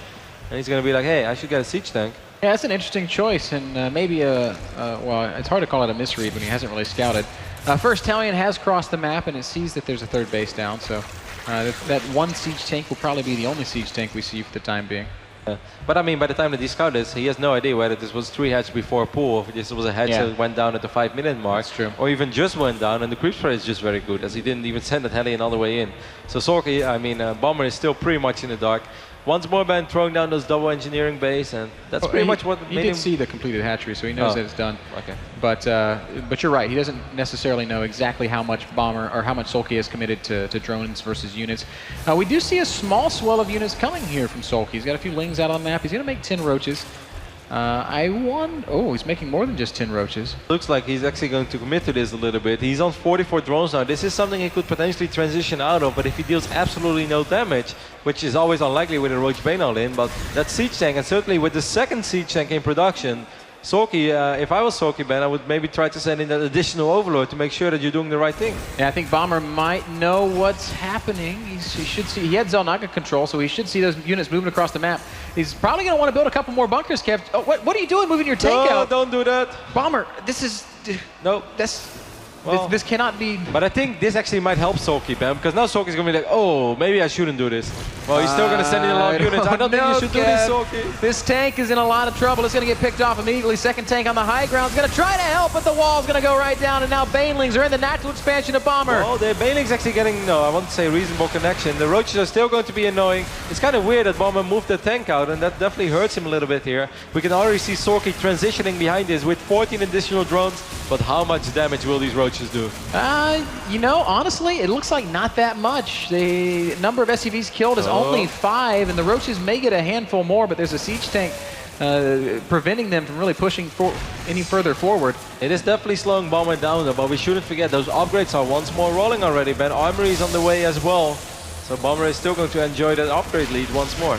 Yep, Marines cleaning up the last of these Roaches, and with that, it's now 47 SCVs to 62 drones, a grand total of 6 SCVs killed in that attack. Was that worthwhile? I don't feel like it really hurt Bomber, but I also don't feel like it really hurt Soulkey. Soulkey bought a lot of time for himself. He was running up behind this, but still his upgrades are going to be quite delayed. His stack is a little bit delayed. Layer is just about to finish up, which is not terrible, but it's still going to take a little while before his Mutalisk are really going to be in production, if he wants to commit to Mutas, which is very likely. As you can see, the Spire going down immediately. I don't know, Ben. I still think that's something that Bomber could definitely live with. Being down 14 SCVs while having 3 orbital commands and having a small tech advantage and upgrade advantage. Not so bad. Doesn't sound all that bad to me. Not so bad. Dropping his mules at the third base. Bomber's economy is pretty good. And we see his medevac production has begun. He's also maintained this siege tank production. which is not something I This is expected cool, to see though. out of him. I haven't seen this in a long time. Bomber is going to back to his roots. Yeah, man. Bio tank, of course. Right? Biotank. Maybe a couple of winner mines as well eventually, even though there's not a single reactor yet on any of the factories. But we will see. Soulkey is not really in a position to make anything happen aggressively, I feel, after he decided to make something happen early on. He tried, got some damage done, slowed Bomber down a little bit, but in this phase of the game, it's just all about defending and macroing up with Soulkey rather than actually attacking. First medevac drop out on the map, being chased by some Zerglings. It looks like it's headed for the main base where there are more units waiting, so this should not do any real damage. At the same time, though, Bomber's pushing out onto the creep, and I'm surprised that we haven't seen him scan to kill a single tumor. Bomber, you are going deep towards that third base. This is a little bit dangerous, committing your army this far forward on creep against speed banelings. There's a lot of tanks over here, though, and Soulkey doesn't have too many units. He has to be so careful about how he wants to engage this. Meanwhile, there's a drop in the main base as well, dealing a little bit of damage, but this push is starting to get very real. Soulkey had enough units in the main, but can he actually deal with these tanks on the high baneling ground? connections are not very good. Soulkey's trying to come in from both sides, but good control from Bomber, and the banelings all go down. Soulkey suddenly has miscalculated this attack. The drop still alive in his natural. Good control from Bomber once more. Focus fire on the banelings. And still there are Marines, but this time that Marine count gets thinned out just a little bit. Hatchery coming under fire. This is such a bizarre pushback. Combat Shield wasn't even ready yet when this started, but so far it's looking extremely good for Bomber. He's up 30 supply now. There are only 3 Middleisk on the way. That's really not scary. Reinforcements are making their way across the map as well. Oh my god, I think Bomber is going to do this. With reinforcements arriving and Soulkey giving up all the mining at his third base, Bomber is putting himself into a phenomenal position. He's killed 1 hatchery, does not want to lose Marines to banelings, and of course he will not, because he falls back to the cover of that tank line. This hatchery is going to go, well, it hasn't gone down yet as the Marines get back into a corner, and a good connection there from Soulkey. A couple of Marines are still active over here, though. They could stim down any given moment and pick up that hatch. Soulkey on only an 88 supply is producing as many links as he can, but he's just not going to be able to get the great engagement that he's looking for. Yeah, he's having a hard time. He has not been able to make one decisive attack into that Terran army where he just completely shuts it down. Look at the worker count, 62 to 59. That's a great great situation for Bomber, a very difficult one for Soulkey. Here goes his 3 mutas. The good old 3 muta hit squad going to try to pick off a few SCVs. It's going to take them a little while, but eventually they get it done. And Bomber pushes forward, so brave on creep. The Marines fanning out. They're going to be very difficult to deal with. As we look at the first-person view of Bomber, who's kind of laughing at these 3 Marines, but will pull his SCVs in spite of it. Bomber's like, oh, haven't seen that in a while. Better stop all mining. Here come the Marines of Bomber pushing up towards the natural now. Soulkey's in so much trouble. He's getting a single corruptor. That had to be a misclick. Bomber's supply is just getting absolutely out of control. 2-2 has finished up for him as well. 170 supply here for our Terran player. These 3 mutas have been the most effective mutas ever. They've already killed 10 SCVs. They have been going to town indeed, but still Soulkey just doesn't have the time, man, to get the army out that he needs to deal with this push of Bomber, and this army of Bomber just keeps on growing. Bomber's in the third base. Bomber's in the natural. Soulkey cannot defend either location. He's going to pull his drones. He's going to lose another base. There's a drop in the main. Banelings are not responding to it. A drop in the back of the natural. Bombers everywhere at once, and Soulkey's fallen to pieces. 177 supply against 90. Banelings do finally show up to save the day, but not before that hatchery goes down, and Bomber continues to out-multitask Soulkey at every turn. Soulkey now down to 2 bases, man. 2 mining bases, that's everything. Meanwhile, there are Marines, Marauders, and a lot of medevacs all over the map. A couple of tanks are still alive as well. I can't believe the best of 5 Bomber just played against Soulkey. Unreal, Kevin. He's up nearly 100 supply. The final reinforcing push. Crossing the map, good game. Startail Bomber has just defeated Soulkey with the score of 3-1. Another massive upset here from Blizzcon. I expected a lot of things, man, but I did not expect this series to play out like this. Phenomenal performance by Bomber, and perhaps a little disappointing from Soulkey, but all the love to Bomber. Guys, a 3-1 win for Bomber in the round of 8. This number 8 seed has come in, and even though he was middle of the pack when the WCS Global Finals started, he has shown that, hey, I'm here to come, I'm here to play, and goodbye, adios to the number 1 seed. It came down to just that final game, and Bomber, his reinforcements, well, they're disgusting, quite frankly. Who wants to take the first one? Jeff, you look like you got something on the tip of your tongue. You know, he tried the Roach Baneling Assault. Yeah. This time it was less of an all-in, obviously. He had a saturated natural and third, so it was more of a try to do some damage to the front line, maybe pop off some of those SCVs in the middle line, and it didn't quite pay off the way he wanted to. This was Bomber showing the adjustments, but also this is it hitting later in the game when Bomber really does flourish as a Terran player. After that, it's a medium-sized map. This map is it's deceivingly small, is what I'm trying to say. With the third from Bomber, you walk down a ramp and you're already on the block of the Zerg bases. You're like, well, I guess I could go hit the fourth. I've got the third, and he just pushed straight to that high ground, parked 4 tanks there. And the second he hit that, I just kind of mumbled. I was like, well, that's over. Like, that positioning is so powerful. We don't see a whole lot of that because tanks have kind of there's been an exodus of tanks from this matchup, but.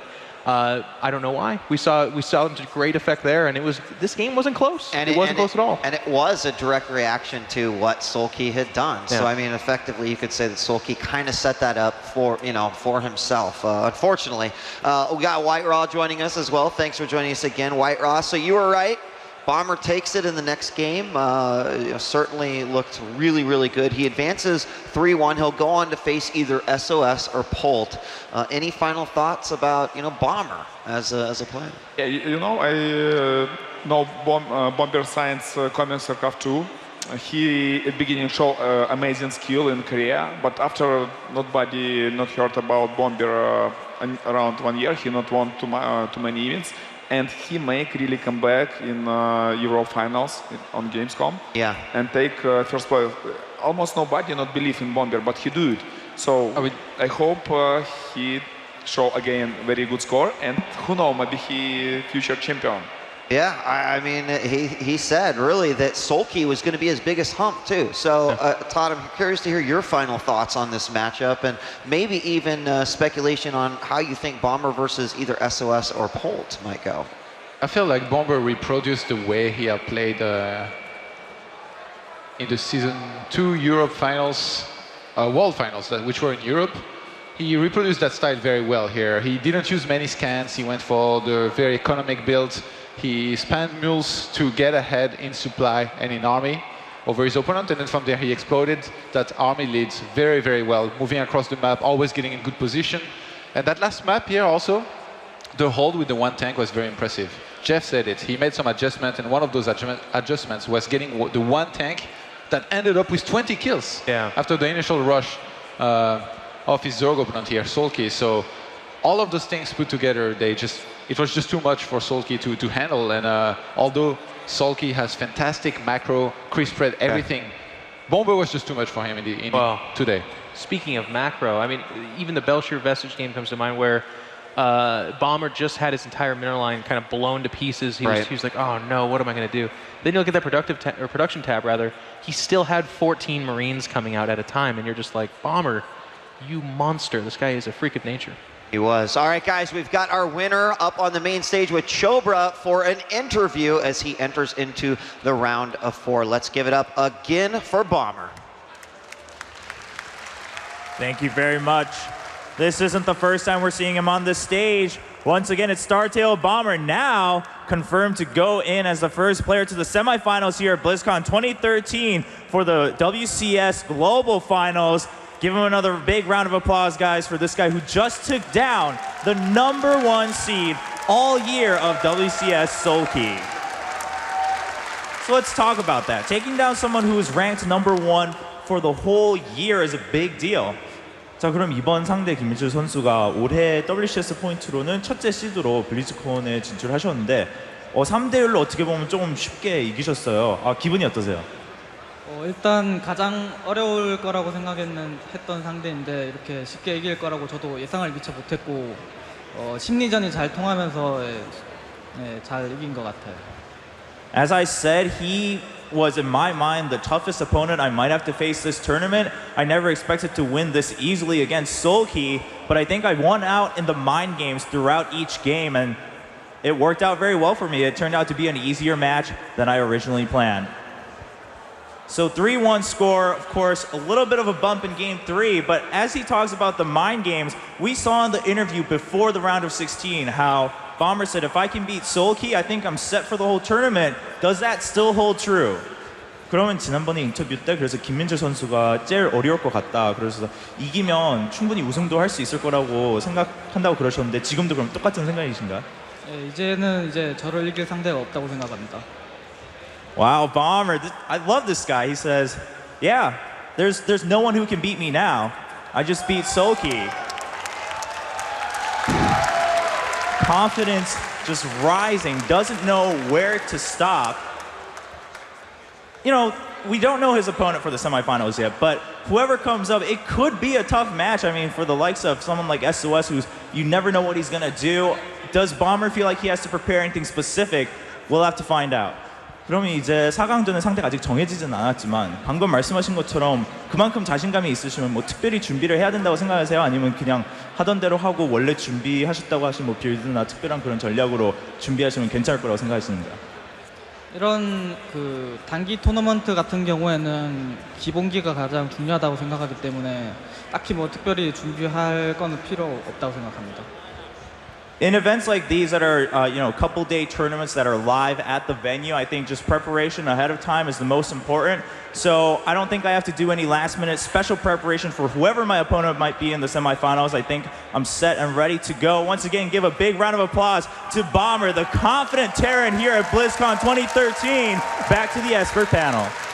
Thank you, Chobra. Guys, I mean, we have to talk about Bomber's statement. I just beat Soulkey. There's no one left to beat me. Now, that's being said when, of course, our next matchup is going to be Deer versus Jaedong, and that includes not only a guy who's come out of nowhere and said, hey, I'm a champion too, don't count me out, but then also the individual who's been chasing that championship for the last 8 months. Do you agree? Is there anyone else here that can defeat Bomber? Absolutely, there's everybody else here, but I love his confidence, and I love that that guy is sitting on the stage feeling good about beating Soulkey because he should. You know what I mean? Like, absolutely. There's no way that they asked that question. You should be like, wow, gosh, everyone's so good. I'm probably gonna get my ass handed to me. It's been lucky that I've gotten this far. I'm just terrible. I'm not really that good. No, A is a good key. No, he should see. I love that personality coming from him. Todd, what do you think? I really like it. Bomber, when he starts displaying confidence, he's always got these lines, I'm gonna bomb you. He used to nuke a bunch of people as well. I know they weren't too happy about it, but it's part of the game. People seldom are happy when they get nuked. I saw a cheerful that said, oh, Bomber care. Oh, nice. I like that one. I like that one. Well, you know, this one is actually working though. So the number 8 seed, we won't even go into that talk. The number 8 seed does manage to move on to the round 4. This is the first person who's taken the round 4 spot here at the 2013 WCS Global Finals. We still have the outcome of SOS Poll, the outcome of Dear Jaedong, and then finally Maru Duck Duck at last report was currently sitting at a tied series 1-1. So Duck Duck, I don't know if he got upset. Maybe you guys write him off a little bit early, but he said, well, I've got something else to prove. Now, any final thoughts on Soulkey versus Bomber? Maybe just, in the video that had the intros, if you remember, Soulkey said the hardest part of WCS was that when that first season I lost those 3 games. I have to imagine that he must be feeling the same level of defeat, having come in, and people saying, that guy's going to win this event. Well, that's the severity of single elimination that I really do like. Soulkey, number 1 seed, gone in one best of 5. He hit Bomber playing really well. Todd very accurately talked about before the match that there are 2 different Bombers. There's the one that shows up to play and destroys everyone, and then there's that inconsistent Bomber that does have those slumps. Today is Bomber's day, and because it's single elimination, goodbye Soulkey. We saw Innovation go out earlier to Duck Duck. I mean, it's amazing what this competition has brought, and to see Bomber thrive is really cool. Okay, one really quick question. Todd, can Bomber stay on? Can the power light remain on overnight? Can he carry this into the round of 4 tomorrow? I think he definitely can. All right, well guys, we're gonna shoot it on over to the main stage. When we come back, I believe it's gonna be Deer versus Jaedong. We'll check in with Red Eye for the full result. Thank you very much, DJ Wheat there with more analysis breakdown on that analysis there. We'll be back with them to find their predictions for our next quarter-final match, which will be Deer versus Jaedong. Oh yeah, that's right, it's coming up next. Don't forget, keep your tweets coming, keep mentioning on Facebook as well, and use the hashtag #WCS, #Dongers, and #BlizzCon. That was just for the front row down here at BlizzCon. Stay tuned. We'll be back with Dia versus J-Dog.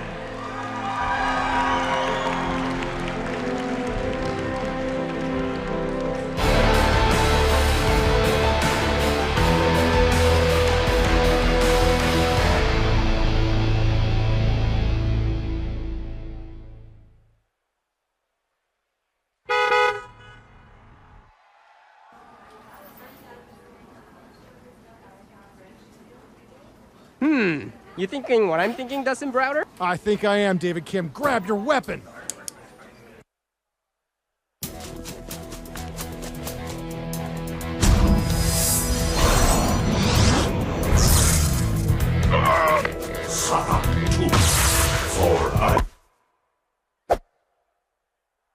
It's nerfing time! Take that!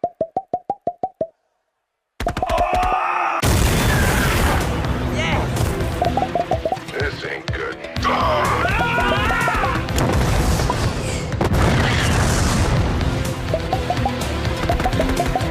We're going down!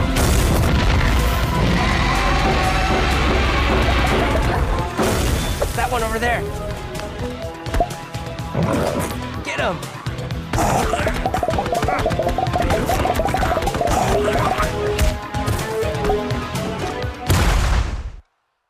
Nice shot! I think we're done here. Yep. All done.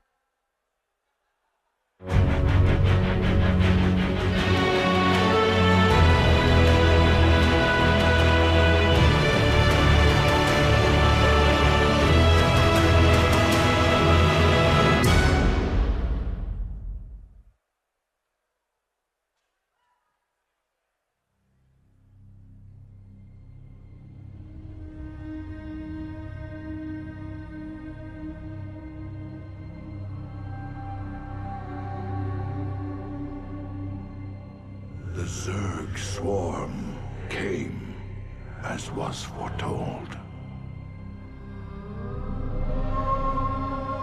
And the Protoss, firstborn of the gods, rose to fight them.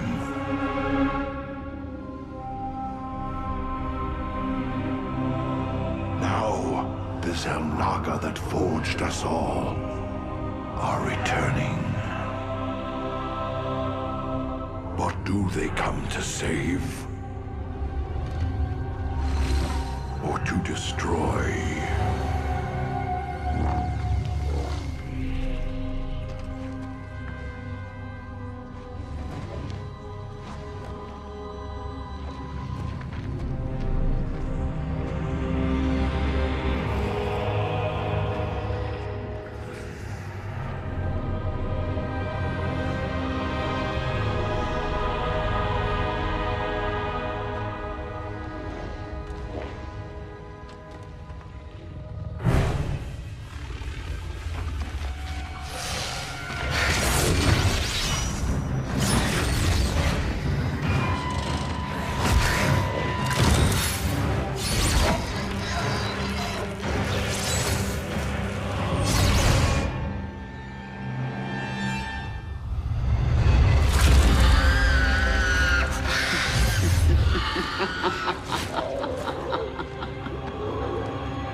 I knew you'd find your way here.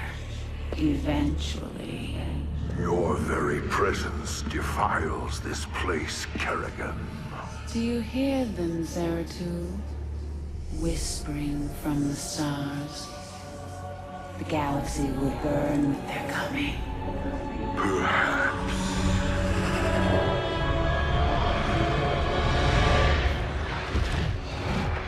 But you won't live to see it.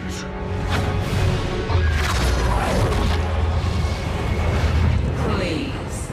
Our petty conflicts mean nothing now.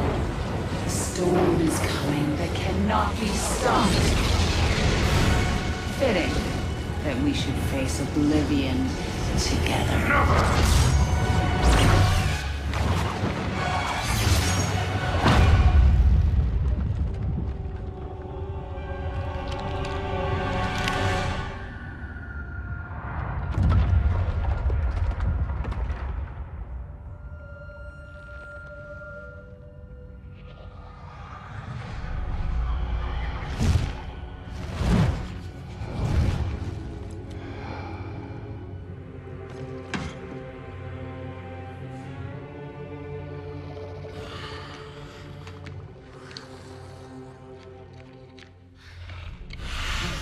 fate cannot be changed.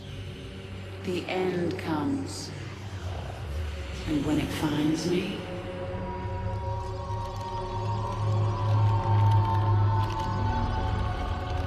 I shall embrace it at last.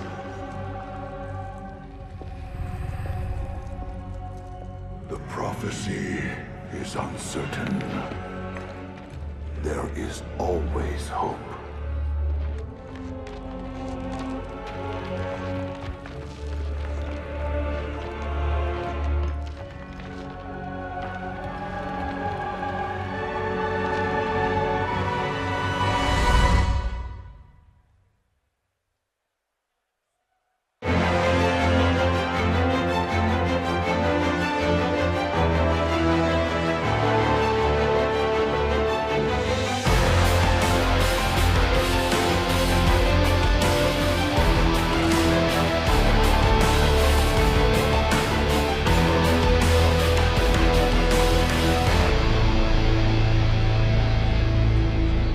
Welcome back to the 2013 World Championship Series Global Finals. Lots and lots of StarCraft 2 action still to come today and, of course, tomorrow. Don't forget, we've got the semi-finals and the grand finals tomorrow. But we're now deep inside the quarter-finals here on day one of Blizzcon. Let's check in with our bracket and show you the latest scores and results. Fantastic result, of course, from Startail Bomber going through as the first man into the semi-finals. The Season 2 champion is on a rampage through the bracket yet again. He'll play the winner of SOS or Polt. It's Deer or Jaedong versus Maru or Duck Duck. Our next game is just a few minutes away, but before we get there, let's get our thoughts and predictions from our expert analysts. DJ Wheat. Dog to kill it, you're like chocolate. We've got another great match ahead of us. This is going to be the final one that we know of up on the main stage. Deer versus Jaedong. And I'll tell you what, I'm excited to hear from these guys because I have a feeling we're going to have a lot of mixed reactions. Now, Jeff, I understand you've got Jaedong on the brain just a little bit. It's understandable, but I'm guessing... Saying I've got Dong on the brain? Yeah, I am. You've got Dong on your face right now, actually. And no longer. You scared it. You scared my Dong away. Yeah. See what happens now? Guys, you know, let's talk about, you know, Deer kind of coming out of nowhere, right? Not coming out of nowhere. We say that a lot when it comes to a lot of new talent, but guys that haven't necessarily been dominant and then suddenly, hey, I'm here and I'm winning a competition. Of course, Jaedong chasing that championship. And the number 6 seed versus the number 3 seed, I think at this point, seeds sort of mean nothing. And it all comes down to the game that they are about to play. So before we get into our predictions, I want to hear what you guys think about this. I want to start with, of course, Rotterdam and Mr. Bitter over here since they are joining us once again. Gentlemen, what do you think we're going to see out of this matchup? You first, Kev. You go ahead. Okay, I'll go first. That's adorable. Deer just showed us some of the most dominant PVZ we've ever seen with his 4-0 victory over Soulkey at the WCS Season 3 finals. It was pretty amazing because it did not look like there was really anything Soulkey could do. It just seemed like Deer had the matchup figured out, which makes it very hard to say that Jaedong's a favorite here. But in my heart of hearts, and even in my feeble StarCraft brain, I think Jaedong can pull it off. You mean in your Zerg heart? In my Zerg heart. I feel you, Ben. All right, Rotterdam, again, no predictions. Just want to hear what you think about the matchup. I think it's a really exciting match on paper, that's for sure. I mean, Jaedong obviously a fan favorite and a really exciting Zerg to watch as well. He's been really fun throughout the entire year, collected WCS points all around the world. But Deer, I think he's playing on another level now for almost anybody. So. All right, well, going off of Roddy's comment, Deer playing on another level. Deer defeats Soulkey 4-0. We play the this, that, and then if he beats him and he beats him game. Who's better, Todd? I think Jaedong or Soulkey? I'm sorry, Jeff, but I think right now Deer is a lot better than Jaedong. I meant Soulkey and Jaedong. Oh, you know, right? It's a tough question. So. It's difficult to say. I mean, Soulkey has been performing very well, but Jaedong in this tournament, it was the first match that he had versus MVP. He played so well, so I would say maybe Soulkey overall, but Jaedong, like I said before, is this guy you can never count out, and also he plays the best when it matters the most, and this is the most important tournament of the entire year. I mean, if you look at the last two series that both the players played, Jaedong and Soulkey, you have to say Jaedong's the better player right now, don't you? I mean, he looks dominant. Soulkey did not. Off of the results here, I would absolutely agree with you. Now, Jeff, I want to come to you. I know there might be a little bias on the table or the forehead, depending on how you look at it. But something that Todd said earlier, and I might give something away here, but he thinks Deer's really strong. And you said, occasionally Jaedong has just that moments where he goes into the zone versus Protoss. Can it happen right here? It can, and that's what I'm banking off of. Obviously, like I said, there's no mystery. I'm a huge fan of Jaedong. I really root for that guy in every single tournament, not just because he's EG, but because he is the legend that I fanboy out about. Deer is the favorite, absolutely. He destroyed Soulkey, who he came into this tournament the #1 seed. He did it 4-0 and in convincing fashion. The games weren't actually particularly interesting because they were pretty one-sided. Yes. Deer so far has taken out Tasia, a very powerful opponent, and he did that in pretty easy succession as well. I hear all this, and the word that leaps out at me is adversity. And when Jaedong is going to take his championship, when he is going to ascend to that god mode that everyone knows he can do in Starcraft 2, it's only going to be after he overcomes said adversity. So, earlier, I voted with my heart. Todd asked me if I voted with my brain. Now, I'm going to vote with my dong. All right, so officially for our predictions, Todd, who do you got? I got Deer, of course. I predicted him to win the entire thing, so I'm going to say 3-0 as well. Okay, and thinking with your dong there, we got Jaedong for In Control. I want to cross dongs with In Control. Do it. JD is going to do it. All right, Mr. Bitter with JD, and finally, Roddy. I want nothing to do with this dong party. I'm with Deer. All right, and that means that we're split 50% for Deer and 50% for Jaedong. You guys, I think that this is going to be one of the best matches that we've seen here today, and I do hope so as well. Will Deer show dominance, or will Jaedong be able to break through? We're going to find out. It's time to send it over to the main stage and introduce our players. 3 months ago, this player was ranked 122nd in the world. He then went on a spree, a killing spree, through WCS Korea, winning the championship at the first attempt. He then went to the WCS Season 3 Championship and won that as well. The never-ending Royal Roader, Soul Deer!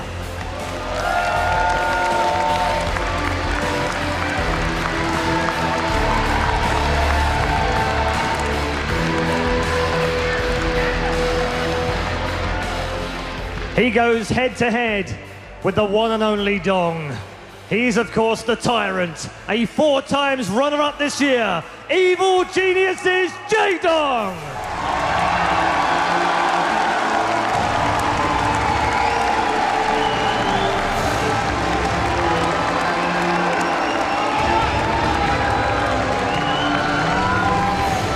And to bring all the action of this fantastic quarterfinal makeup, make some noise for Taste-Doses! Okay. Greetings from Los Angeles. We're here in the WCS Global Finals. And a little surprise for you, it's actually Tasteless and Day 9, the Plot Brothers. Guys, my names are Toastus. I swear to God, what's up? Hey! So, we have got an awesome match here right now. This is so sick because we have the old school, right? Oh, yeah. Jaedong. Somebody who, like, when we were really young, we'd be watching this guy and being like, man, this is crazy. Against the newest of the new Deer. Like literally as new as possible. Yeah. 25 points at the start of the season. And Jaedong, I think, has a history of overcoming adversity, as In Control was saying. I mean, yeah, absolutely. I mean, he started off as being a pro league monster and Brood War for his team. No individual championships, conquered that, began to just perform brilliantly. Starcraft 2 comes out, and he was one of the lowest ranked Kespa players upon the switch to Starcraft 2. Battled his way up till he's one of the best. Zerg vs Protoss was his worst matchup, but since Season 2, he's been turning it into his best. But still, Deer is the final boss of ZVP. It's going to be crazy, and I want to talk a lot more about that, actually, after this map selection. It looks like Yeonsu is going to be the first map eliminated, one of our newest maps. Yeah. Now the ball's in Jaedong's court. How is he going to respond? Let's see. You know, I think Yeonsu is an unusual downvote for Deer in this situation because it's a map that has a very tucked back set of bases. It's very easy to secure 4 bases and defend them properly versus a Zerg player. Jaedong has a very unusual, unique style of Zerg vs Protoss where he saves up his money, saves up his larva, and then just doesn't spend it. He sits at about 120, 150 supply and then waits. Polar Knight has been probably the most frequently downvoted map. It's the least standard in the pool. And speaking of that, Polar Knight there, now taken out. It's now to part 2 here, where we go to the order in which the maps are going to be taken out. By the way, this entire process, Deer's been very quick. Very decisive. Very decisive in how he's answering this. So he's going to go with Derelict Watcher. Now Jaedong goes with Whirlwind. That's not a shocker. He's Zerg, and that's a big map. Back over here to Deer. And like you say, he's just been so quick with his choices, and especially just like that just now. Yeah, Belshire Vestige. Makes perfect sense. Small, tight map. He loves aggressive, decisive timing pushes. Belshire Vestige is an ideal map to do that on. And going with Frost now, which leaves us finally with Akalon Wastes. It looks like there's no turning back now, as our final stage match is about to be underway. The 2 players are going to go back to their respective booths, which are soundproofed. And we will be starting this very shortly. Let's go back and talk about what we touched on earlier on. The whole fact that Jaedong's so old school, and that you get somebody like Deer who's so new school. One thing that's incredible about somebody like Jaedong is how long he's been the best Zerg. Worldwide. And it's just his dedication and his practice. And it's sort of interesting because when we say old school, a lot of times we refer to sort of an outdated set of styles. Perhaps someone who's more conservative with their gameplay. But Jaedong is very, very aggressive about attacking his own weaknesses. His Zerg vs Protoss, he's really the only Zerg who plays his style. It's one of the most new school looking forms of Zerg, despite the fact that he's such a veteran. And he's somebody who's been able to reinvent the way he's been aggressive throughout the game. And historically, when you look at a lot of these older players, they continue to enhance their play style. Jaedong has actually just been so good at engineering different ways to get in there and do the damage. Now, Deer, honestly, I never expected him when I was casting for the GSL finals for him to do as well as he did. But he has come out of nowhere, and that makes him really scary because when you look at Jaedong, my God, you have just this plethora of data to study. How does he behave in best of 5s, best of 7s? How does he behave in certain matchups, or when he's on a losing streak? Deer, I mean, how the hell do you actually prepare for this? I mean, what's very difficult for Jaedong is the way Deer's style functions. Deer is all about decisive responses. He's not a sort of player who is generally shifting his play around and answering what you're doing. He's the sort of player who sees a little weakness and instantly attacks. He's extremely unpredictable with his timings. And this is kind of weird because Jaedong seems to almost play a counter style to that, where he's waiting patiently to, again, see what mix of units are you going for, and then he's just going to flood with everything he has. Yeah, it's going to be really interesting. What are you actually predicting for this? Because I honestly think it's going to be Deer 3-1. And I'm totally fine being wrong about that, but I just have a feeling that because this guy is so out of nowhere, I expect him to win, but you can never count Jaedong out, obviously. If it were any other Protoss, I'd probably say that